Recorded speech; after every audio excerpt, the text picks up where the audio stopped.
हाँ, स्टूडियो में इस वक्त 2 मेहमान मौजूद हैं। उन दोनों काबिल एहतराम मेहमानों को मैं इंट्रोड्यूस करना चाहती हूँ। सिख फॉर जस्टिस खालिस्तान के हवाले से, और इनकी एक मूवमेंट है। और आपको पता ही होगा कि जब रेफरेंडम्स हुए डिफरेंट जगहों के ऊपर, तो बड़ी वाफर तादाद में लोगों ने उन रेफरेंडम्स में हिस्सा लिया और अपनी इंफॉर्मेशन दी। अब कहने वाले ये भी कहते हैं कि ये इंडिया का इंटरनल अफेयर है, मगर जो आउटसाइड ऑफ इंडिया और शायद इंडिया के अंदर भी जो सिख्स हैं, those who are active on for the cause, अपनी आज़ादी की मूवमेंट के लिए, आज हमारे स्टूडियो में जनाब कोऑर्डिनेटर इनके अवतार सिंह पन्नू साहब हमारे साथ तशरीफ़ फरमाएं। सर, गुड आफ्टरनून, सत श्री अकाल, एंड हाउ आर यू? सत श्री अकाल, गुड आफ्टरनून, अस्सलाम वालेकुम, वेरी गुड। बहुत शुक्रिया अवतार पाजी, बहुत अच्छा लगा।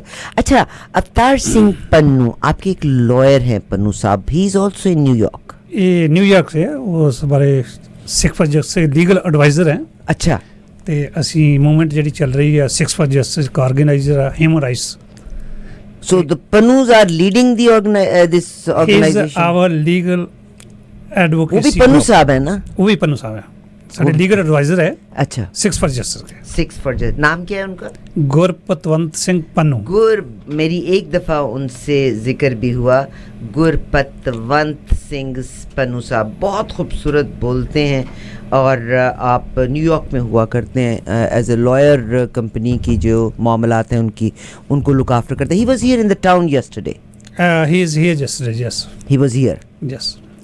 अवतार सिंह पन्नू साहब कोऑर्डिनेटर हैं सिक्स फॉर जस्टिस के लिए, ह्यूमन राइट्स एडवोकेसी।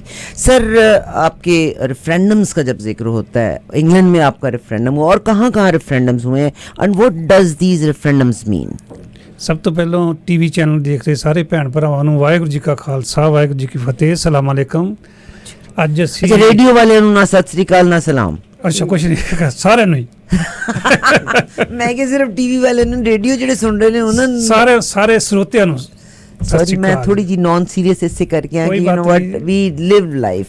अच्छा, सारे नूं जिथे भी सुन रहे ने सारे नूं। ਤੇ ਤੁਸੀਂ ਕੁਐਸਚਨ ਕੀਤਾ ਵੀ ਰੈਫਰੈਂਡਮ ਜਿਹੜਾ ਲੰਡਨ ਦੇ ਵਿੱਚ ਹੋਇਆ ਜੀ, ਉਹ 31 ਅਕਤੂਬਰ ਨੂੰ 2021 ਨੂੰ ਜਿਹੜਾ ਹੋਇਆ ਸੀਗਾ। ਜਿਹੜਾ ਇਹ ਰੈਫਰੈਂਡਮ 2020 ਦੇ ਵਿੱਚ ਹੋਣਾ ਸੀਗਾ, ਕਿਉਂਕਿ ਕੋਵਿਡ ਕਰਕੇ ਇਹ ਜਿਹੜਾ ਚੇਂਜ ਹੋ ਕੇ ਤੇ ਇਹ 2021 ਦੇ ਵਿੱਚ ਜਿਹੜਾ 31 ਅਕਤੂਬਰ ਨੂੰ ਇਹ ਦਿਨ ਚੁਣਿਆ ਗਿਆ, ਕਿਉਂਕਿ ਉਸ ਦਿਨ ਤੁਹਾਨੂੰ ਪਤਾ ਕਿ ਦਰਬਾਰ ਸਾਹਿਬ 'ਤੇ ਪਹਿਲੋਂ ਜਦੋਂ ਅਟੈਕ ਹੋਇਆ ਸੀਗਾ 1984 ਦੇ ਵਿੱਚ, ਉਸ ਤੋਂ ਬਾਅਦ ਇੰਦਰਾ ਗਾਂਧੀ ਨੂੰ ਉੱਥੇ ਮਾਰ ਦਿੱਤਾ ਗਿਆ, ਕਿਲ ਕਰ ਦਿੱਤਾ ਗਿਆ।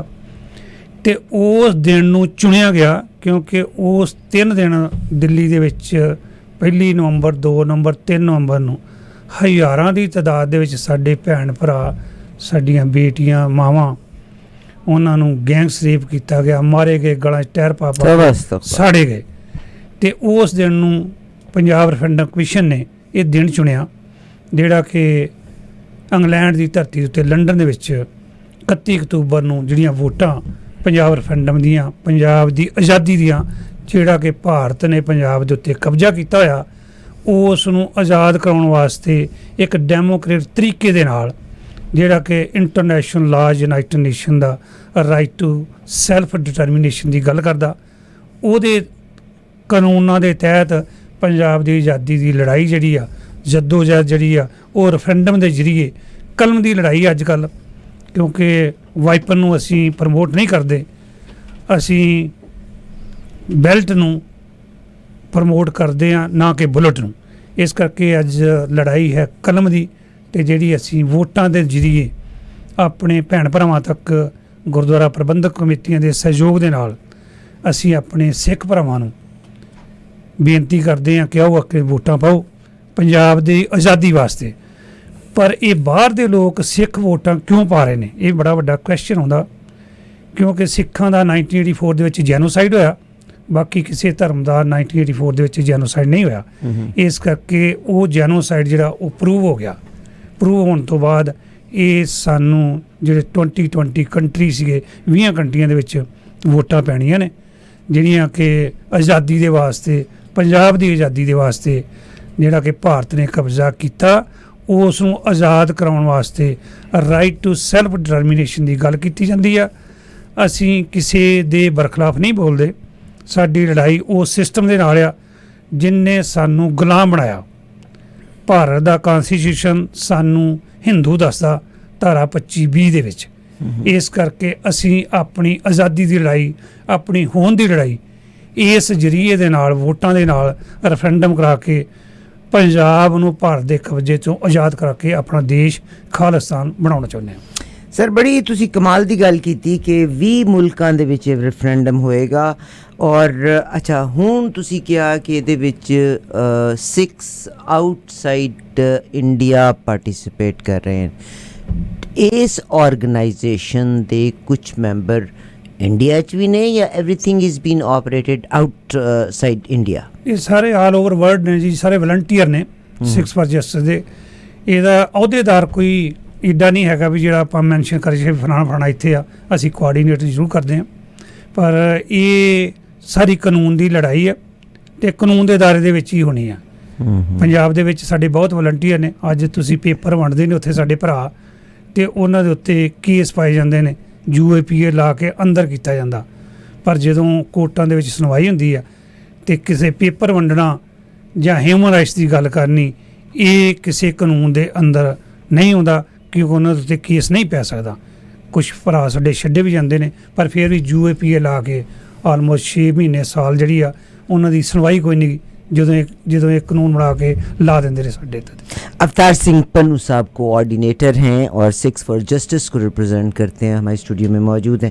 एक और हमारे मेहमान हैं, उनसे भी मैं बात करूंगी। मगर अवतार भाजी, तुसी क्या 20 ममालिक दे विच रेफरेंडम होना है and these 20 countries are outside of India जी, एंड तुसी ये किया कि UN दे चार्टर ऑफ ह्यूमन राइट्स के मुताबिक हो रहा है, यानी कोई चीज़ तुसी आउट ऑफ दी लाइन नहीं कर रहे जी। ठीक है, तो क्या इंडिया में जो इतने सिख रहते हैं तो उन्होंने कोई से नहीं, कोई वर्ड नहीं कि इंडिया च भी रेफरेंडम होएगा? नहीं जी, इंडिया ਦੇ ਵਿੱਚ ਰੈਫਰੈਂਡਮ ਹੋ ਰਿਹਾ। ਉਹਦੀ ਡੇਟ ਜਿਹੜੀ ਆ ਅਨਾਉਂਸ ਕਰ ਦਿੱਤੀ ਗਈ ਆ 26 जनवरी 2023 ਨੂੰ।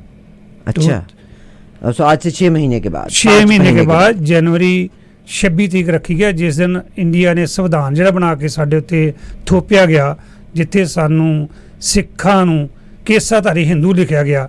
ਇਹ 26 ਤਰੀਕ ਪੰਜਾਬ ਰੈਫਰੈਂਡਮ ਕਮਿਸ਼ਨ ਨੇ ਜਿਹੜੀ ਹੈ ਡੇਟ ਜਿਹੜੀ ਹੈ ਦੇ ਦਿੱਤੀ ਆ, ਅਤੇ ਪੰਜਾਬ ਦੇ ਵਿੱਚ ਵੀ ਵੋਟਾਂ ਜਿਹੜੀਆਂ 26 जनवरी 2023 ਨੂੰ ਜਿਹੜੀਆਂ ਉਹ ਪੈਣੀਆਂ ਨੇ। ਉੱਥੇ ਪੰਜਾਬ ਦੇ ਵਿੱਚ ਕੋਈ ਵੀ ਜੀਨੀਅਸ ਲੋਕ ਜਿਹੜੇ ਨੇ ਉਹ ਉੱਥੇ ਰਹਿੰਦੇ ਨੇ, ਉਹਨਾਂ ਨੂੰ ਪੂਰਨ ਤੌਰ 'ਤੇ ਹੱਕ ਆ ਵੋਟ ਪਾਉਣ ਦਾ, ਭਾਵੇਂ ਕੋਈ ਹਿੰਦੂ ਆ। ਮਗਰ ਤੁਹਾਡਾ ਕੀ ਖਿਆਲ ਹੈ ਕਿ ਗਵਰਨਮੈਂਟ ਉਹਨਾਂ ਨੂੰ ਬਲੌਕ ਕਰੇਗੀ ਜਿਹੜਾ ਬੰਦਾ ਜਦੋਂ ਰੈਫਰੈਂਡਮ 'ਤੇ ਨਿਕਲੇਗਾ ਵੋਟ ਪਾਉਣ? ਇਹ ਵੇਖੋ, ਇਹ ਉਹਨਾਂ ਆਪਣਾ ਕੰਮ ਕਰਨਾ, ਅਸੀਂ ਆਪਣਾ ਕਰਨਾ। ਸਹੀ, ਜਿਹੜਾ ਕਾਨੂੰਨ ਦੇ ਦਾਇਰੇ ਦੇ ਅੰਦਰ ਜੇ ਭਾਰਤ ਯੂਨਾਈਟਡ ਨੇਸ਼ਨ ਦਾ ਮੈਂਬਰ ਆ ਅਤੇ 1948 ਦੇ ਵਿੱਚ ਸਾਈਨ ਕਰਦਾ, ਅਤੇ ਉਹ ਕਾਨੂੰਨ ਅਲਾਓ ਕਰਦਾ ਵੀ ਤੁਸੀਂ ਜੇ ਕੋਈ ਫਿਰਕਾ ਜਾਂ ਕੋਈ ਵੀ ਬੰਦਾ ਰੈਫਰੈਂਡਮ ਕਰਾ ਕੇ ਆਪਣੀ ਆਜ਼ਾਦੀ ਲੈ ਸਕਦਾ ਵਾ। ਇਹ ਕਾਨੂੰਨ ਕਹਿੰਦਾ, ਇੰਡੀਆ ਦਾ ਸੰਵਿਧਾਨ ਵੀ ਕਹਿੰਦਾ। अवतार भाई जी, अवतार सिंह पन्नू साहब कोऑर्डिनेटर 6 फॉर जस्टिस के। मेरा एक अजीब सा सवाल है, आप मेरी किसी बात का बुरा मत बनाइएगा। नहीं, कोई नहीं। अभी आपने ये कहा कि इंडिया ने हमारे इलाके पे कब्ज़ा किया हुआ है, हालांकि जब पार्टीशन हुई थी तो इंडिया बन गया, पाकिस्तान बन गया, और जितनी और इर्द गिर्द के भूटान का इलाके को अपनी जगह मिल गई, बर्मा अपनी तरफ चला गया। तो 6 were already part of India, तो काबिज तो नहीं किया हुआ? You wanted to stay with them. I am so sorry अगर मेरी बात को माइंड ना करे, क्वेश्चन मेरे वर्गे आंदे कि कब्जा तो नहीं कीता होया, because this was given to India और 6 they prefer to stay with India, ਤੇ ਫਿਰ ਕਾਬਜ਼ ਤੇ ਨਹੀਂ ਕਹਿ ਸਕਦੇ ਨਾ? ਨਹੀਂ, ਫਿਰ ਮੈਂ ਤੁਹਾਨੂੰ ਇੱਥੇ ਦੱਸਣਾ, ਕਾਬਜ਼ ਇਸ ਕਰਕੇ ਕਿਹਾ ਜਾਂਦਾ ਕਿਉਂਕਿ ਜਿਹੜੇ ਸਾਡੇ ਉਸ ਟਾਈਮ ਦੇ ਲੀਡਰ ਸੀਗੇ ਉਹਨਾਂ ਨੇ ਕਦੀ ਕੋਈ ਲਿਖਤੀ ਪੇਪਰ ਕਾਰਵਾਈ ਕੋਈ ਨਹੀਂ ਕੀਤੀ। ਜਿੱਥੋਂ ਮਾਰ ਪੈਂਦੀ ਆ, ਜਦੋਂ ਇੰਡੀਆ ਦਾ ਸੰਵਿਧਾਨ ਵੀ ਬਣਦਾ, 2 ਸਿੱਖਾਂ ਨੂੰ ਬੰਦੇ ਜਾਂਦੇ ਨੇ, ਉਹ ਉਸ ਮਾਸਟਰ ਤਾਰਾ ਸਿੰਘ ਨਹੀਂ, ਮਾਸਟਰ ਤਾਰਾ ਸਿੰਘ ਤੇ ਬਣਾਉਣ ਦੇ ਵਿੱਚ ਜਾਂਦੇ ਸੀ ਨਾ, ਜੋ ਕੰਟਰੀ ਬਣ, ਜੋ ਸੰਵਿਧਾਨ ਵੀ ਬਣਦਾ, ਉਹਦੇ ਵਿੱਚ 2 ਬੰਦੇ ਸਾਡੇ ਸੀ ਸਿੱਖਾਂ ਨੂੰ, ਜਿਨ੍ਹਾਂ ਨੇ ਉਸ ਸੰਵਿਧਾਨ ਦੇ ਉੱਤੇ ਸਾਈਨ ਨਹੀਂ ਕੀਤੇ। ਇਸ ਕਰਕੇ ਉਹਨਾਂ ਨੇ ਸਾਡੇ ਪੰਜਾਬ ਦੇ ਉੱਤੇ ਕਬਜ਼ਾ ਕਰ ਲਿਆ।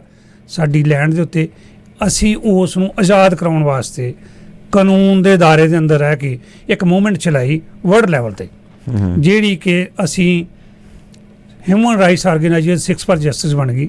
ਜਿੰਨਾ ਚਿਰ ਕੋਈ ਕੰਟਰੀ ਨਹੀਂ ਯੂਨਾਈਟਿਡ ਨੇਸ਼ਨ ਦੇ ਅੰਦਰ ਨਹੀਂ ਜਾ ਸਕਦਾ, ਪਰ ਹਿਊਮਨ ਰਾਈਟਸ ਆਰਗੇਨਾਈਜੇਸ਼ਨ ਜੇ ਹੋਵੇ ਤੁਸੀਂ ਉਸ ਪਲੇਟਫਾਰਮ ਤੇ ਅੰਦਰ ਜਾ ਸਕਦੇ ਜੇ। ਅਸੀਂ 13 ਸਾਲ ਘੱਟ ਸੋ ਘੱਟ ਕੇ ਇਹਦੇ ਉੱਤੇ ਮਿਹਨਤ ਕੀਤੀ, 1.3 ਮਿਲੀਅਨ ਸਿਗਨੇਚਰ ਕਰਾ ਕੇ ਯੂਨਾਈਟਿਡ ਨੇਸ਼ਨ ਨੂੰ ਦਿੱਤੇ ਵੀ 1984 ਦੇ ਵਿੱਚ ਸਿੱਖਾਂ ਦਾ ਜੈਨੋਸਾਈਡ ਹੋਇਆ ਸੀ। ਐਕਸੈਪਟ ਕੀਤਾ ਉਹਨਾਂ ਨੇ ਐਕਸੈਪਟ ਕ੍ਰਿਮੀਨਲ ਕੰਪਲੇਂਟ ਜਿਹੜੀ ਆ ਉਹ ਅਸੀਂ ਦਰਜ ਕਰਵਾਈ। ਉਹਦੀ ਹੀਅਰਿੰਗ 2014 ਦੇ ਵਿੱਚ ਨਿਊਯਾਰਕ ਹੁੰਦੀ ਹੈ। ਉਹਦੇ ਵਿੱਚ ਉਹਨਾਂ ਨੇ ਐਕਸੈਪਟ ਕੀਤਾ ਵੀ ਤੁਹਾਡਾ ਜੈਨੋਸਾਈਡ ਹੋਇਆ। ਇੰਡੀਆ ਦੇ ਗ੍ਰਹਿ ਮੰਤਰੀ ਉਸ ਟਾਈਮ ਜਿਹੜੇ ਸੀ ਰਾਜਨਾਥ ਸਿੰਘ 2015 ਦੇ ਵਿੱਚ, ਉਹਨਾਂ ਨੇ ਇਸ ਚੀਜ਼ ਨੂੰ ਐਕਸੈਪਟ ਕੀਤਾ ਕਿ ਜਿਹੜੀ ਇੰਡੀਆ ਦੀ ਗੌਰਮੈਂਟ ਸੀਗੀ ਕਾਂਗਰਸ ਦੀ, ਉਹਨਾਂ ਕਿਹਾ ਵੀ ਉਹਨਾਂ ਨੇ ਨਿਰਸਗਾ ਸਿੱਖਾਂ ਦਾ 1984 ਦੇ ਵਿੱਚ ਕੀਤਾ। ਉਹਦਾ ਮਤਲਬ ਵੀ ਸਿੱਖਾਂ ਦੀ ਜੈਨੋਸਾਈਡ ਜਿਹੜੀ ਆ ਇੰਡੀਆ ਨੇ, ਭਾਰਤ ਨੇ ਉਦੋਂ ਕੀਤੀ। ਇਸ ਸੈਂਟੈਂਸ ਨੂੰ ਅਗਰ ਤੁਸੀਂ ਮੁਖਤਸਰਨ ਦੁਹਰਾਓ ਤੇ ਕਿੰਨਿਆਂ ਬੰਦਿਆਂ ਦਾ ਸਾਈਨ ਕਰਕੇ ਤੁਸੀਂ UN ਤੇ ਪਾਇਆ ਸੀ ਔਰ UN ਨੇ ਉਹਨੂੰ ਜੈਨੋਸਾਈਡ ਕੰਸੀਡਰ ਕੀਤਾ? ਜਦੋਂ UN ਨੇ ਜੈਨੋਸਾਈਡ ਕੰਸੀਡਰ ਕੀਤਾ ਤੇ ਕੀ ਇੰਡੀਆ ਨੇ ਉਹਨੂੰ ਐਕਸੈਪਟ ਕਰ ਲਿਆ ਸੀ ਕਿ ਹਾਂ ਵਾਟਐਵਰ UN ਦੇਖੋ ਜੀ, ਇੰਡੀਆ ਤੇ ਇਹਨੂੰ ਰਿਪੀਟ ਕਰ ਦਿਓ। ਬਿਲਕੁਲ ਜੀ, ਇੰਡੀਆ ਨੇ ਤੇ ਉਸ ਨੂੰ ਨਹੀਂ ਐਕਸੈਪਟ ਕੀਤਾ, ਨਾ ਉਹ ਕਰਦੇ ਨੇ। ਪਰ ਜਿਹੜਾ ਉਸ ਟਾਈਮ ਦਾ ਗ੍ਰਹਿ ਮੰਤਰੀ ਸੀ ਰਾਜਨਾਥ ਸਿੰਘ, ਉਸ ਨੇ ਇਹ ਲਫ਼ਜ਼ ਯੂਜ਼ ਕੀਤੇ। ਪਰ ਜਿਹੜੇ 1.3 ਮਿਲੀਅਨ ਸਿਗਨੇਚਰ ਕਰਵਾ ਕੇ ਅਸੀਂ ਯੂਨਾਈਟਿਡ ਨੇਸ਼ਨ ਦੇ ਵਿੱਚ 2013 ਦੇ ਵਿੱਚ ਜਨੇਵਾ ਦੇ ਵਿੱਚ ਕੰਪਲੇਂਟ ਇੰਡੀਆ ਦੇ ਬਰਖਲਾਫ ਕ੍ਰਿਮੀਨਲ ਕੰਪਲੇਂਟ ਦਰਜ ਕਰਵਾਈ ਸੀ, ਉਸ ਦੀ ਹੀਅਰਿੰਗ 2014 ਦੇ ਵਿੱਚ ਨਿਊਯਾਰਕ ਦੇ ਵਿੱਚ ਨਵੰਬਰ ਮਹੀਨੇ ਦੇ ਵਿੱਚ ਹੁੰਦੀ ਆ, ਜਿਸ ਦੇ ਵਿੱਚ 11 ਮੈਂਬਰੀ ਟੀਮ ਜਾਂਦੀ ਆ। ਮੇਰੇ ਨਾਲ ਸੱਜੇ ਪਾਸੇ ਮੇਰੇ ਨਾਲ ਬੈਠਾ ਮਹਿੰਦਰ ਸਿੰਘ, ਇਹ ਵੀ ਵਿਕਟਮ ਨੇ ਉਸ ਟਾਈਮ ਦੇ।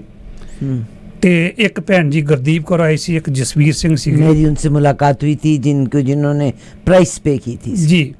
ਉਹ ਇਸ ਕਰਕੇ ਸਾਡਾ ਜੈਨੋਸਾਈਡ ਪ੍ਰੂਵ ਹੋ ਚੁੱਕਾ। ਜਿਹੜੀਆਂ ਅਮਰੀਕਾ ਦੀਆਂ ਕੋਈ ਸਟੇਟ ਨੇ, ਪੈਨਸਲਵਾਨੀਆ ਲਾ ਲਓ, ਨਿਊ ਜਰਸੀ ਲਾ ਲਓ, ਕਨੈਕਟੀਕਟ ਲਾ ਲਓ, ਕੈਲੀਫੋਰਨੀਆ 'ਚ ਲਾ ਲਓ, ਇਹ ਸਾਰਿਆਂ ਦੇ ਸਾਰੇ ਜੈਨੋਸਾਈਡ ਜਿਹੜਾ ਪ੍ਰੂਵ ਜਿਹੜਾ ਵਾ ਇਹਨਾਂ ਸਟੇਟਾਂ ਨੇ ਕਰ ਦਿੱਤਾ ਵਾ। ਚਿਕਾਗੋ ਦੇ ਵਿੱਚ ਕਰ ਲਓ। ਹੁਣ ਉਸ ਦੀ ਗੱਲਬਾਤ ਜਿਹੜੀ ਆ ਉਹ ਆਲਮੋਸਟ ਵਰਲਡ ਵਾਈਡ ਚੱਲ ਗਈ ਵੀ ਸਿੱਖਾਂ ਦਾ ਜੈਨੋਸਾਈਡ ਹੋਇਆ ਸੀਗਾ।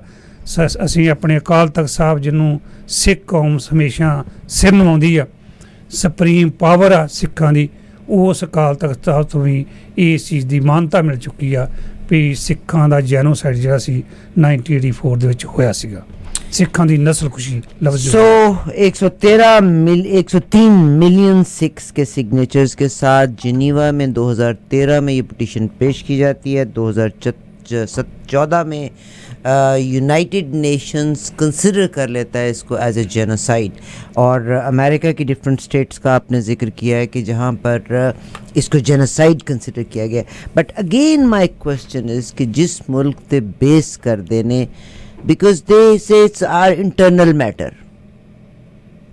तो उन्होंने राजनाथ सिंह ने आपने कहा कि उन्होंने तो मान लिया, मगर क्या गवर्नमेंट ऑफ इंडिया इस बात को एक्सेप्ट करती है कि यूनाइटेड नेशन ने इसको जेनोसाइड कहा था तो इट्स अ जेनोसाइड? मैं पहले ही बोलिया इंडिया गवर्नमेंट इसनूं नहीं मानती, क्योंकि उन्हों का सब तो ज़्यादा कंट्री उन्हों का धब्बा लगता बड़ा वड्डा। जेकर किसी भी कंट्री दे विच जेनोसाइड किसी उत्ते धब्बा लगता तो वो मनण तो इनकार कर देंदे ने। इस करके जिहड़ी प्रूफ हो गया स्टेटां दे विच, कंट्रियां दे विच हो गया, इत्थे कनेडा दे विच भी जेनोसाइड दा मता जिहड़ा वो प्रूव किया गया पार्लीमेंट दे विच। इस करके इन्हां दी गवर्नमेंट ने भी मन्निया। हुण भारत मनदा जां नहीं मनदा, क्योंकि वो मेजोरिटी च ने, वो एक पावरफुल ने अपने आप च। सानू लोकां and they are good lobbyists, they good lobbyist too. पर उत्थे सेम लाइक 2002 दे विच मुसलमान भैन भरावां दा भी जेनोसाइड होया सी, जिथे मोदी उस टाइम गुजरात च, इस टाइम असीं उन्हां भैन भरावां दे भी नाल डट के उन्हां दी सपोर्ट कीती, ठोक के अज भी करदे हैं। उदों जम्मू कश्मीर दी ला लईए, उन्हां दा रेफरेंडम होण नहीं दिंदे, 370 धारा ही डाती उन्हां दी।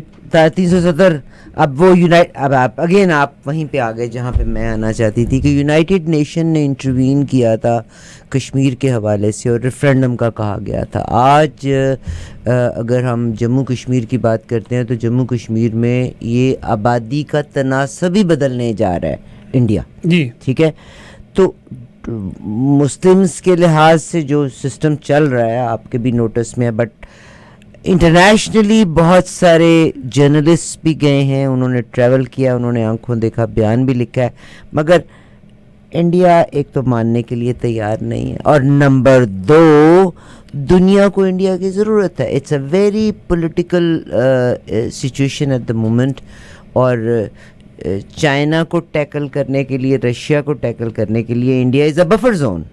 तो डू यू थिंक कि ਇਹ ਮੁਲਕ ਸਿੱਖ ਕਮਿਊਨਿਟੀ ਨੂੰ ਸਾਥ ਦੇ ਦੇਣ? ਦੇਖੋ ਤੁਹਾਡੇ ਵਿੱਚ ਇੱਕ ਤੇ ਵਿਲ ਪਾਵਰ ਚਾਹੀਦੀ ਹੈ ਕਿਸੇ ਨੂੰ ਚੈਲੰਜ ਕਰਨ ਵਾਸਤੇ। ਜੇ ਤੁਹਾਡੇ ਕੋਲ ਵਿਲ ਪਾਵਰ ਹੈਗੀ ਆ ਤੇ ਤੁਸੀਂ ਚੈਲੰਜ ਕਰ ਸਕਦੇ ਜੀ। ਇਸ ਕਰਕੇ ਇੰਡੀਆ ਨੂੰ ਅਸੀਂ ਚੈਲੰਜ ਕਰ ਰਹੇ ਹਾਂ ਵਰਲਡ ਵਾਈਡ। ਇਸ ਵੇਲੇ ਤੁਸੀਂ ਕੰਪੇਨ ਜੋ ਦੇਖਦੇ ਜੇ ਤੇ ਵਰਲਡ ਵਾਈਡ ਕੰਪੇਨ ਚੱਲੀ ਆ। ਸਾਡੇ ਵੱਡੇ ਵੱਡੇ ਅਹੁਦਿਆਂ ਤੇ ਸਾਡੇ ਸਿੱਖ ਭਰਾ ਬਾਹਰ ਬੈਠੇ ਨੇ। ਇੰਡੀਆ ਪਾਵਰ ਆਪਣੇ ਆਪ 'ਚ ਖਵਾਉਂਦਾ, ਪਰ ਇਸ ਵੇਲੇ ਮੈਂ ਸਮਝਦਾ ਸਿੱਖ ਫਾਰ ਜਸਟਿਸ ਇੱਕ ਇਹੋ ਜਿਹੀ ਵਾਦ ਆਰਗੇਨਾਈਜੇਸ਼ਨ ਆ ਜਿਹੜੀ ਕਾਨੂੰਨ ਦੇ ਦਾਇਰੇ ਦੇ ਅੰਦਰ ਉਹਨਾਂ ਨੂੰ ਟੈਰੋਰਿਸਟ ਜਿਹੜਾ ਵਾ ਉਹ ਕਰਾਰ ਦਵਾਇਆ। ਜਿਹੜੀ ਉਹਨਾਂ ਦੀ ਆਰਐਸਐਸ ਕੋ ਇੱਕ ਉਹਨਾਂ ਦਾ ਹਿੰਦੂ ਸ਼ਿਵ ਸੈਨਾ ਵਾ, ਇੱਕ ਇਹਨਾਂ ਦੇ ਬਜਰੰਗ ਦਲ ਆ, ਇਹਨਾਂ ਨੂੰ ਅਸੀਂ ਲੌਬਿੰਗ ਕਰਕੇ ਤੇ ਇਹਨਾਂ ਨੂੰ ਟੈਰਰਿਸਟ करार दिया। सिखों ਨੂੰ सिख एक्टिविस्ट। अच्छा, सिखों को आपने ये किसने सिखों को सिख एक्टिविस्ट किने करार दिता ते उन्हां ਨੂੰ ਟੈਰਰਿਸਟ ਕਿਨੇ करार दिता? ਅਸੀਂ ਜਦੋਂ ਲੌਬਿੰਗ ਕੀਤੀ ਆ ਯੂਨਾਈਟਿਡ ਨੇਸ਼ਨ ਦੇ ਅੰਦਰ ਸੰਤ ਬਾਬਾ ਜਰਨੈਲ ਸਿੰਘ ਨੂੰ ਜਿਹੜੇ ਸਾਡੇ ਆਈਕਨ ਸੀਗੇ, ਜਿਹੜਾ 1984 ਦੇ ਵਿੱਚ ਜਿਨ੍ਹਾਂ ਨੂੰ ਮਾਰ ਦਿੱਤਾ ਗਿਆ, ਸ਼ਹੀਦ ਕਰ ਦਿੱਤਾ ਗਿਆ, ਅਸੀਂ ਉਹਨਾਂ ਨੂੰ ਜਥੇਦਾਰ ਹਵਾਰਾ ਜਿਹੜੇ ਅੱਜ ਕੱਲ੍ਹ ਦੇ ਇਹਨਾਂ ਸਾਰਿਆਂ ਨੂੰ ਸਿੱਖਾਂ ਨੂੰ ਆਪਾਂ ਨੇ ਲੌਬਿੰਗ ਕਰਕੇ ਉਹਨਾਂ ਨੂੰ ਸਿੱਖ ਐਕਟਿਵਿਸਟ ਜਿਹੜਾ ਕਰਾਰ ਜਿਹੜਾ ਦਵਾਇਆ। ਇਸ ਵੇਲੇ ਅਸੀਂ ਆਪਣੇ ਨਾਵਾਂ ਦੇ ਨਾਲ ਵੀ ਸਿੱਖ ਐਕਟਿਵਿਸਟ ਲਿਖ ਸਕਦੇ ਹਾਂ ਕਿਉਂਕਿ ਅਸੀਂ ਕਾਨੂੰਨ ਦੇ ਦਾਇਰੇ ਦੇ ਅੰਦਰ ਰਹਿ ਕੇ ਹਿਊਮਨ ਰਾਈਟਸ ਆਰਗੇਨਾਈਜੇਸ਼ਨ ਅਸੀਂ, ਇਸ ਕਰਕੇ ਆਪਾਂ ਉਸ ਦਾਇਰੇ ਦੇ ਵਿੱਚ ਰਹਿ ਕੇ ਅਸੀਂ ਇਹ ਚੀਜ਼ ਕੰਮ ਜਿਹੜਾ ਕਰਦੇ ਹਾਂ। ਗੱਲ ਆ ਗਈ ਸੀ ਕਸ਼ਮੀਰ ਦੀ, ਭਈ ਉਹਨਾਂ ਨੇ ਲੌਬਿੰਗ ਫਰਮਾਂ ਜਾਂ ਹਾਇਰ ਨਹੀਂ ਕੀਤੀਆਂ ਕਿਉਂਕਿ ਕਾਨੂੰਨ ਤੇ ਯੂਨਾਈਟਿਡ ਨੇਸ਼ਨ ਨੇ ਬਣਾਏ ਨੇ, ਕੰਟਰੀਆਂ ਸਾਰਿਆਂ ਨੇ ਉਹਨਾਂ ਦੇ ਸਾਈਨ ਕੀਤੇ ਨੇ। ਇਸ ਕਰਕੇ ਤੁਸੀਂ ਉਹਨਾਂ ਨੂੰ ਚੈਲੰਜ ਕਰ ਸਕਦੇ ਜੇ ਜਿਹੜੇ ਤੁਹਾਡੇ ਕੋਲ ਫਰਮਾਂ ਜਿਹੜੀਆਂ ਹਾਇਰ ਤੁਸੀਂ ਲਾਅ ਫਰਮਸ ਕਰਦੇ ਜੇ, ਕਾਨੂੰਨ ਜਿਹੜਾ ਬਣਾਏ ਤੇ ਇਹਨਾਂ ਨੇ, ਇਸ ਕਰਕੇ ਉਹਨਾਂ ਦੇ ਕਾਨੂੰਨ ਨੂੰ ਤੁਸੀਂ ਫਾਲੋ ਕਰਕੇ ਉਹਨਾਂ ਦੇ ਉੱਤੇ ਹੀ ਕਾਊਂਟਰ ਕਰਦੇ ਜੇ। बहुत शुक्रिया। सिक्स फॉर जस्टिस से जनाब अवतार सिंह पन्नू साहब हमारे साथ तशरीफ़ फरमा हैं, कोऑर्डिनेटर हैं। सर आप अमेरिका से आए जी। आप किस जगह से आए अमेरिका से? न्यूयॉर्क से। आप न्यूयॉर्क से आए। पन्नू साहब भी न्यूयॉर्क से ही हैं जो आपके लॉयर हैं जी। और कौन कौन? आप कैलिफोर्निया से तशरीफ़ लाए। आपका नाम क्या है? मेरा नाम मोहिंदर सिंह है। मोहिंदर जी। अच्छा, मोहिंदर सिंह का जब मैं नाम सुनती हूँ तो मुझे लगता है बहुत बड़ा आदमी है। भाई यू आर यंग बॉय। ये लड़ाई जंगियां दी है। ओह यस, यंग जनरेशन ने खड़ के आज़ादी लेनी है। सही। ਜਿਹੜੀ ਗੱਲ ਤੁਸੀਂ ਭੈਣ ਜੀ ਹੁਣੀ ਕਰਦੇ ਸੀ ਕਿ ਵੀ ਤੁਹਾਨੂੰ ਐਕਟਿਵਿਸਟ ਕਿੰਨੇ ਮੰਨਿਆ? America, Canada, England, German, Australia, ਹੋਰ ਜਿਹੜੇ ਮੁਲਕ ਜਿਹੜੇ ਸਿੱਖਾਂ ਨੂੰ ਅਸਾਈਲਮ ਦਿੰਦੇ ਨੇ, ਤੁਸੀਂ ਮੰਨੋਗੇ ਇਸ ਗੱਲ ਨੂੰ ਵੀ ਕੋਈ ਵੀ ਦੁਨੀਆ ਦਾ ਮੁਲਕ ਟੈਰਰਿਸਟ ਨੂੰ ਆਪਣੇ ਕੰਟਰੀ ਦੀ ਸਿਟੀਜ਼ਨਸ਼ਿਪ ਦੇਵੇ? ਤੁਸੀਂ ਮੰਨਦੇ ਹੋ ਇਸ ਚੀਜ਼ ਨੂੰ? ਨੋ ਵਿਲ ਨਾਟ। ਇਟਸ ਮੀਨ ਅਸੀਂ ਐਕਟਿਵਿਸਟ ਹਾਂ ਤਾਂ ਹੀ ਸਾਨੂੰ ਉਹ ਸਿਟੀਜ਼ਨਸ਼ਿਪ ਜਾਂ ਸਾਨੂੰ ਉਹ ਪਾਸ ਕਰਦੇ ਨੇ ਸਾਡੇ ਕੇਸ ਵੀ ਤੁਹਾਡੇ ਤੇ ਹਿਊਮਨ ਰਾਈਟਸ ਹੋਇਆ ਹੈ, ਯੂ ਆਰ ਐਕਟਿਵਿਸਟ। ਅਤੇ ਜੇ ਕੋਈ ਕਹੇਗੀ ਵੀ ਮੈਂ ਇੰਡੀਆ ਦਾ ਹਾਂ, ਮੈਨੂੰ ਇੱਥੇ ਕੰਟਰੀ ਤੁਸੀਂ ਗ੍ਰੀਨ ਕਾਰਡ ਦੇ ਦਿਓ, ਸਿਟੀਜ਼ਨ ਦੇ ਦਿਓ, ਉਹ ਕਹਿੰਦੇ ਨਹੀਂ, ਤੁਹਾਡੇ 'ਤੇ ਕੋਈ ਤਸ਼ੱਦਦ ਨਹੀਂ ਹੈ, ਤੁਸੀਂ ਤਾਂ ਤਸ਼ੱਦਦ ਲੋਕਾਂ 'ਤੇ ਕਰਦੇ ਹੋ। ਅਸੀਂ ਉਹਦੇ ਜਿਹੜੇ ਸੀਗੇ ਸਾਡੇ ਜਿਹੜੇ ਜੈਨੋਸਾਈਡ ਜਿਹੜਾ ਹੋਇਆ, ਯੂਨਾਈਟਿਡ ਨੇਸ਼ਨ ਕਹਿੰਦਾ ਵੀ ਤੁਸੀਂ 5 ਸ਼ਰਤਾਂ ਜੇ ਤੁਸੀਂ ਮੁਲਕ ਬਣਾਉਣ ਦੀ ਗੱਲ ਕਰਦੇ ਹੋ, ਇੰਡੀਜੀਨੀਅਸ ਪੀਪਲ ਹੈਗੇ ਹੋ, ਤੁਹਾਡੇ ਕੋਲ ਲੈਂਡ ਹੈਗਾ, ਤੁਹਾਡੇ ਕੋਲ ਤੁਹਾਡੀ ਆਪਣੀ ਹੋਂਦ ਹੋਣੀ ਚਾਹੀਦੀ, ਤੁਹਾਡੇ ਕੋਲ ਵਿਲ ਪਾਵਰ ਹੋਣੀ ਚਾਹੀਦੀ। ਉਹ ਕਹਿੰਦੇ ਚਲੋ 5 ਚੀਜ਼ਾਂ ਨਾ ਹੋਣ, ਜੇ ਤੁਹਾਡਾ ਜੈਨੋਸਾਈਡ ਵੀ ਹੋਇਆ ਦੁਨੀਆ 'ਚ, ਜੇ ਤੁਹਾਡਾ ਜੈਨੋਸਾਈਡ ਹੋਇਆ you have a right to self determination. ਹੁਣ ਗੱਲ ਜਿਹੜੀ ਤੁਸੀਂ ਇੱਕ ਹੋਰ ਪੁੱਛੀ ਵੀ ਗਵਰਨਮੈਂਟ ਆਫ ਇੰਡੀਆ ਮੰਨਦੀ ਹੈ ਜੈਨੋਸਾਈਡ? ਨੋ। तो व्हाट डू यू थिंक कि Rajnath Singh home minister of India वो कौन आ? हाँ, मगर देखिए जी, आरएसएस की अल्टीमेट पॉलिसीज़ आरएसएस की हैं। आपके अपने बेशुमार सिखों को मैंने ये कहते हुए देखा है कि it's a little small group of the people. हालांकि 103 मिलियन लोग अगर साइन करके यूएनएन देंगे तो it is not a small group, but शुनीद यही हुए कि भाई it's a small group of people जो खालिस्तान की मुहिम को चाहता है। अदरवाइज एवरीबडी इज शांत ओवर देयर। ਇਦਾਂ ਹੀ ਹੁੰਦਾ ਜਦੋਂ ਪਾਕਿਸਤਾਨ ਬਣਿਆ ਕਹਿੰਦਾ ਕੱਲਾ ਮੁਹੰਮਦ ਜਿੰਨਾ ਹੀ ਮੰਗਦਾ, ਹੋਰ ਕੋਈ ਨਹੀਂ ਮੰਗਦਾ।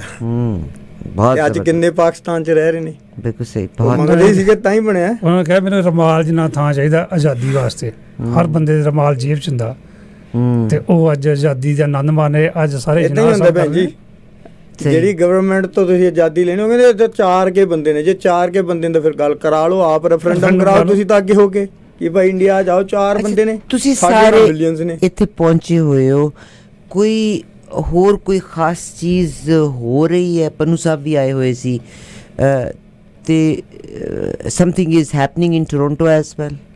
ਹਾਂਜੀ, ਟੋਰਾਂਟੋ ਦੇ ਵਿੱਚ 18 ਸਤੰਬਰ ਨੂੰ ਜਿਹੜੀਆਂ ਉਹ ਵੋਟਾਂ ਪੈਣ ਜਾ ਰਹੀਆਂ ਨੇ। 18 ਸਤੰਬਰ ਹੈ ਜਿਹੜਾ ਅਗਸਤ ਔਰ ਸਤੰਬਰ। ਹਾਂਜੀ, 18 ਸਤੰਬਰ को रेफरेंडम होने जा रहा है। ਰੈਫਰੈਂਡਮ ਹੋਣ ਜਾ ਰਿਹਾ ਟੋਰਾਂਟੋ ਦੇ ਵਿੱਚ, ਸਟਾਰਟ ਹੋਣਾ ਇੱਥੋਂ ਕੈਨੇਡਾ ਤੋਂ, ਤੇ ਵੱਖਰੇ ਵੱਖਰੇ ਸ਼ਹਿਰਾਂ ਦੇ ਵਿੱਚ ਇੱਥੇ ਹੋਇਆ। अच्छा, 18 सितंबर को जो सिख सेपरेटिस्ट्स का रेफरेंडम शुरू होने जा रहा है और जो टोरंटो से शुरू होगा और फिर वैनकूवर की तरफ सारे शहर जाएगा जी। डू यू थिंक कितना वोटर आप एक्सपेक्ट करते हैं इसमें पार्टिसिपेट करेगा?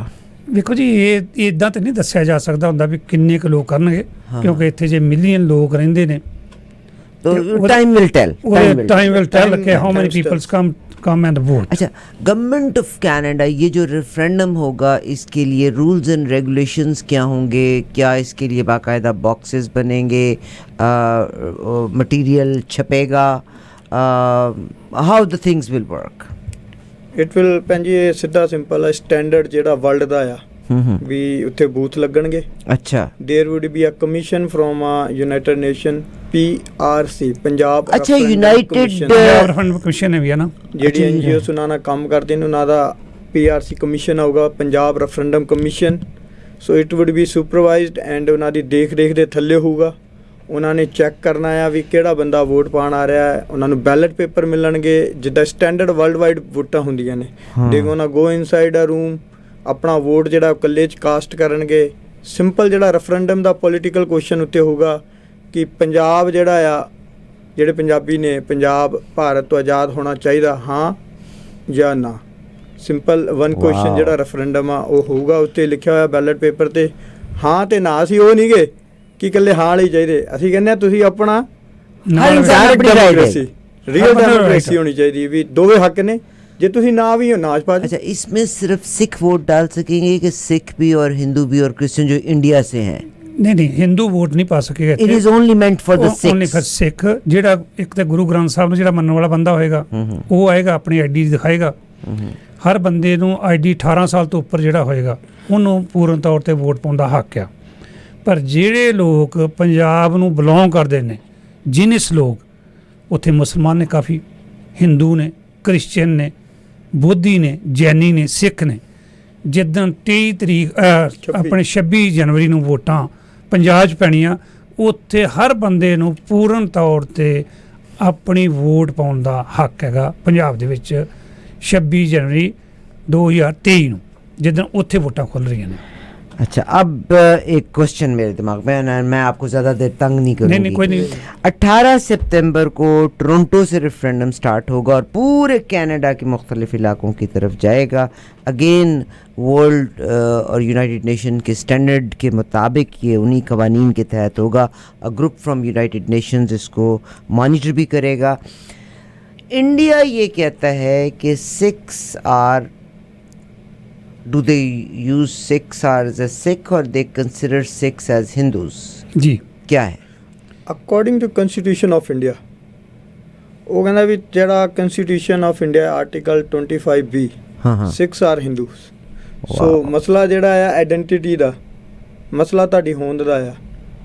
ਸੋ ਉਹ ਤੁਹਾਨੂੰ ਨਕਾਰ ਰਹੇ ਨੇ ਵੀ ਅਸੀਂ ਤੁਹਾਨੂੰ ਸਿੱਖ ਹੀ ਨਹੀਂ ਮੰਨਦੇ। अच्छा, आर्टिकल 25 बी बी। के तहत आपने कहा है कि Sikhs are considered as Hindus. जी। अब आप टोरंटो में जब रेफरेंडम होगा तो उस आर्टिकल का इतलाक जब होगा तो सिक्स भी आएंगे, उसमें हिंदू भी आके वोट डाल सकते ਫਿਰ ਤਾਂ हैं। ਹੀ ਕਰਕੇ ਦੇਖੋ ਵੋਟ ਜਿਹੜਾ ਇੰਟਰਨੈਸ਼ਨਲ ਲੈਵਲ ਤੇ ਹੋ ਰਿਹਾ ਆ, हाँ हाँ। ਇਹ ਜਿਹੜੀ ਵੋਟ ਹੋ ਰਹੀ ਹੈ ਪੀਆਰਸੀ ਕਮਿਸ਼ਨ ਕਰਾ ਰਹੀ ਆ, ਇਹਦਾ ਮੇਨ ਰੀਜ਼ਨ ਕੀ ਆ ਵੀ ਜੈਨੋਸਾਈਡ ਹੋਇਆ ਕਿਹਦਾ ਆ?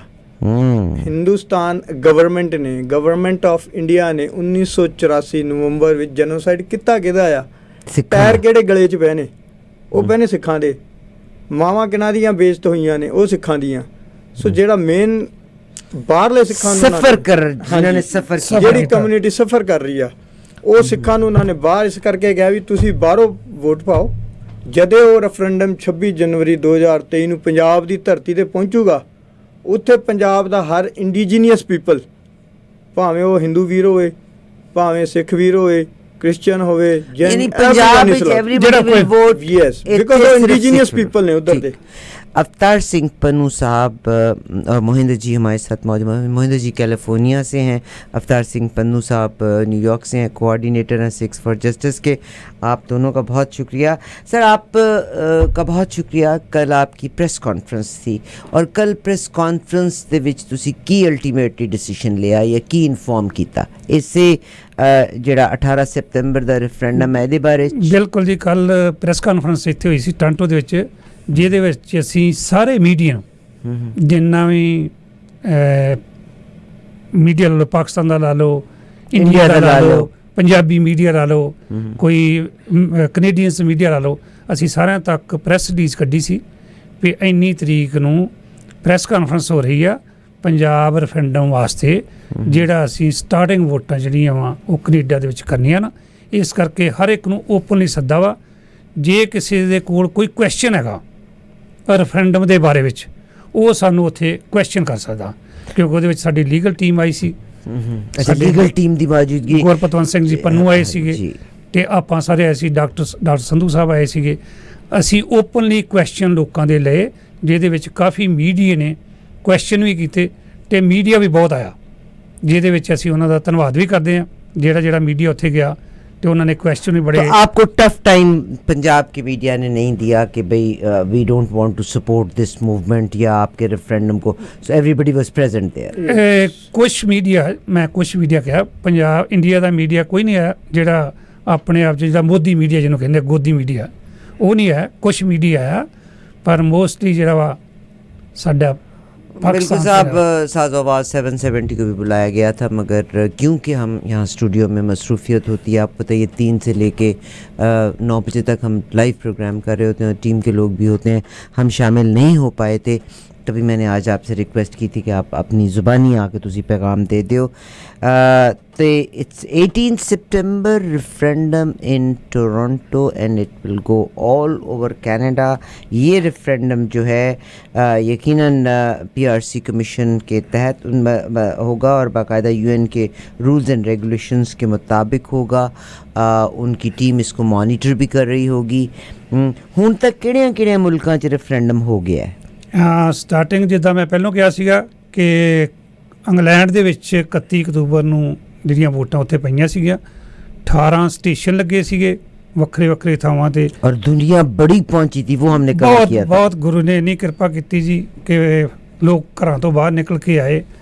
ਇੱਕ ਜਿੱਦਾਂ ਵਾਹ ਵਰੋਲਾ ਨਹੀਂ ਹੁੰਦਾ, ਲੋਕ ਜਿੱਦਾਂ ਹੜ੍ਹ ਆ ਜਾਂਦੇ ਨੇ, ਪਹਿਲੋਂ ਤੇ ਸਟਾਰਟਿੰਗ ਤੇ ਕਈ ਵਾਰ ਘੱਟ ਦਿਖਦਾ ਹੁੰਦਾ, ਪਰ ਜਦੋਂ ਇੱਕ ਵਾਰੀ ਹੜ੍ਹ ਆ ਜਾਂਦਾ ਲੋਕਾਂ ਦਾ ਤੇ ਉਹ ਲੋਕਾਂ ਨੇ ਇੰਨੀ ਵੋਟ ਪਾਈ ਕਿ ਪੰਜਾਬ ਦੇ ਵਿੱਚ, ਇੰਡੀਆ ਦੇ ਵਿੱਚ ਕਿਸਾਨੀ ਅੰਦੋਲਨ ਵੀ ਚੱਲ ਰਿਹਾ ਸੀ। ਤੇ 2 ਦਿਨ ਬਾਅਦ ਭਾਰਤ ਦੀ ਸਰਕਾਰ ਨੇ ਉਹ 3 ਜਿਹੜੇ ਕਾਨੂੰਨ ਬਣਾਏ ਸੀ ਉਹ ਵਾਪਸ ਲੈ ਲਏ, ਕਿਉਂਕਿ ਇੰਨੀ ਵੋਟ ਵੇਖ ਕੇ, ਸਿੱਖਾਂ ਦਾ ਹੜ੍ਹ ਵੇਖ ਕੇ, ਤੇ ਉਹ ਕਰਾਇਆ ਵੀ ਗਿਆ ਕੁਈਨਜ਼ ਐਲਿਜ਼ਾਬੈਥ ਸੈਂਟਰ ਦੇ ਵਿੱਚ। ਅੱਛਾ, ਕੁਈਨ ਐਲਿਜ਼ਾਬੈਥ ਜਿੱਥੇ ਮਤਲਬ ਸਭ ਤੋਂ ਜ਼ਿਆਦਾ ਇੰਗਲੈਂਡ ਦੀ ਜਿਹੜੀ ਮੇਨ ਜਗ੍ਹਾ ਜਿਹੜੀ ਉਹ ਰਾਣੀ ਦੇ ਨਾਂ 'ਤੇ ਆ, ਉੱਥੇ ਕਰਾਇਆ ਗਿਆ। ਉਸ ਤੋਂ ਬਾਅਦ ਦੂਸਰਾ ਰੈਫਰੈਂਡਮ ਜਿਹੜਾ ਵਾ ਉਹ ਹੋਇਆ ਸਵਿਟਜ਼ਰਲੈਂਡ ਦੇ ਵਿੱਚ 10 ਦਸੰਬਰ ਨੂੰ ਹੋਇਆ ਸੀਗਾ, ਜਿਸ ਦਿਨ ਹਿਊਮਨ ਰਾਈਟਸ ਜਿਹੜਾ ਕਾਨੂੰਨ ਬਣਾਇਆ ਗਿਆ ਨਾ, ਰਾਈਟ ਟੂ ਸੈਲਫ ਡਿਟਰਮੀਨੇਸ਼ਨ ਦਾ, ਉਹ ਬਣਾਇਆ ਗਿਆ 1948 ਵਿੱਚ, 10 ਦਸੰਬਰ 1948 ਨੂੰ। ਉਹੋ ਹੀ ਦਿਨ ਜਿਹੜਾ ਸੀ ਉਹ ਸਵਿਟਜ਼ਰਲੈਂਡ ਦੇ ਵਿੱਚ ਰੱਖਿਆ ਗਿਆ, ਕਿਉਂਕਿ ਹਰ ਕੰਟਰੀ ਦਾ ਉੱਥੇ ਨੁਮਾਇੰਦਾ ਜਿਹੜਾ ਵਾ ਉਹ ਉਸ ਤਰੀਕ ਨੂੰ ਉੱਥੇ ਪਹੁੰਚਦਾ ਵਾ, ਤੇ ਉਹੋ ਹੀ ਦਿਨ ਜਿਹੜਾ ਚੂਜ਼ ਕੀਤਾ ਗਿਆ। कैसा आउट रिटर्न क्या रहा? ਬਹੁਤ ਜ਼ਿਆਦਾ, ਬਹੁਤ ਗੁਰੂ ਨੇ ਕਿਰਪਾ ਕੀਤੀ, ਕਿਉਂਕਿ ਉੱਥੇ ਲੋਕ ਬਹੁਤ ਥੋੜੇ ਨੇ ਸਾਡੇ ਪੰਜਾਬੀ, ਸਾਡੇ ਸਿੱਖ ਭਰਾ, ਪਰ ਫਿਰ ਵੀ ਇਟਲੀ ਤੋਂ, ਜਰਮਨ ਤੋਂ, ਫਰਾਂਸ ਤੋਂ, ਮਤਲਬ ਪੂਰੇ ਬੈਲਜੀਅਮ ਯੂਰਪ ਤੋਂ ਤੋਂ ਦੁਨੀਆ ਇਕੱਠੀ ਹੋਈ ਸੀ ਉੱਥੇ। ਦੁਨੀਆ ਇਕੱਠੀ ਹੋ ਕੇ ਤੇ ਉਹਦਾ ਵੋਟਾਂ ਪਾ ਗਈ। और अब तीसरा कनाडा है। ਤੀਸਰਾ ਜਿਹੜਾ ਵਾ ਉਹ ਹੋਇਆ ਇਟਲੀ ਦੇ ਵਿੱਚ, अच्छा, ਜਿਸ ਦੇ ਵਿੱਚ ਸਭ ਤੋਂ ਵੱਡਾ ਜਿਹੜਾ ਸੀਗਾ ਬਰੇਸ਼ੀਆ ਦੇ ਵਿੱਚ, ਇਟਲੀ ਦੇ ਵਿੱਚ ਵੋਟਾਂ ਜਿਹੜੀਆਂ ਸਭ ਤੋਂ ਵੱਧ ਬੂਥਾਂ ਦੇ ਵਿੱਚੋਂ ਉੱਥੇ ਸਭ ਤੋਂ ਵੱਧ ਵੋਟ ਪਈ, ਜਿਹੜੀ ਕਿ ਲੋਕਾਂ ਨੇ ਇੰਨਾ ਪ੍ਰੈਸ਼ਰ ਵੀ ਹੋਣ ਦੇ ਨਾਤੇ ਇੰਡੀਅਨ ਕੌਂਸਲੇਟ ਦਾ, ਫਿਰ ਵੀ ਲੋਕ ਘਰਾਂ ਤੋਂ ਬਾਹਰ ਨਿਕਲੇ, ਜੰਗ ਬਲੱਡ ਨਿਕਲਿਆ ਬਾਹਰ, ਤੇ ਉਹਨਾਂ ਨੇ ਵੋਟਾਂ ਉੱਥੇ ਪਾਈਆਂ, ਜਿਹਦੇ ਵਿੱਚ 7 ਸਟੇਸ਼ਨ ਜਿਹੜੇ ਸੀ 7 ਬੂਥਾਂ ਦੇ ਉੱਤੇ इटली में। ਇਟਲੀ 'ਚ ਵੋਟਾਂ ਪਈਆਂ। ਉਸ ਤੋਂ ਚੌਥਾ ਜਿਹੜਾ ਚੱਕਰ ਆ ਉਹ ਹੁਣ ਆ ਗਿਆ ਜੀ, ਪੰਜਾਬ ਰੈਫਰੈਂਡਮ ਕਮਿਸ਼ਨ ਨੇ ਚੌਥਾ ਕੈਨੇਡਾ ਚੂਜ਼ ਕਰ ਲਿਆ। ਇਹਦੇ ਵਿੱਚ 18 ਸਤੰਬਰ ਨੂੰ ਵੋਟਾਂ ਜਿਹੜੀਆਂ ਉਹ ਕੈਨੇਡਾ ਦੇ ਵਿੱਚ ਪੈਣਗੀਆਂ ਜੀ। 18, और ये टोटल 20 कंट्रीज में होना है। 20 ਕੰਟਰੀਜ਼ में ਹੋਣਗੇ। 20 कंट्रीज में होना है। फर्दर इंफॉर्मेशन के लिए किससे रब्ता किया जाए? ਇਹੀ ਨੰਬਰ ਤੇ ਤੁਸੀਂ ਕਰੋ ਕਾਲ, ਜਾਂ ਤਾਂ ਅਸੀਂ ਕੱਲ ਪਰਸੋਂ ਦੇ ਦੇਣਾ Six ਦੂਸਰਾ for number। Justice, Six for Justice अगर आप करेंगे तो you will find the link। Six for Justice। 6 for justice ਤਾਂ ਨੰਬਰ ਇਹ ਦੇ ਦੇਣੇ Website ਇੱਥੋਂ ਵੀ ਦੇ। ਹੈਗੀ ਹੈ ਇੱਧਰ, ਤੇ ਅਸੀਂ ਨੰਬਰ ਵੀ ਤੁਹਾਨੂੰ ਦੇ ਦੇਣੇ नहीं, Six for Justice हम डेफिनेटली उसको प्ले कर देंगे। बहुत शुक्रिया अवतार पाजी तहाड़ा और मधु जी, आपको बहुत thank you, शुक्रिया। 18th सितंबर को रेफरेंडम टोरंटो से शुरू होते हुए पूरे कनाडा में ये होगा, और ये मैसेज ज़ाहिर है कल यस्टरडे इनके गुरपतवंत सिंह पन्नू साहब जो कि लीगल टीम है वो यहाँ मौजूद थे, आपकी प्रेस कॉन्फ्रेंस भी थी, और इस वक्त अवतार जी से हम आपकी बात करवा रहे हैं, अवतार सिंह पन्नू। अवतार जी आपका बहुत शुक्रिया, और मधु जी आपका बहुत शुक्रिया। Both fellows from six from for justice से आपकी बातचीत हुई। Stay tuned, welcome back.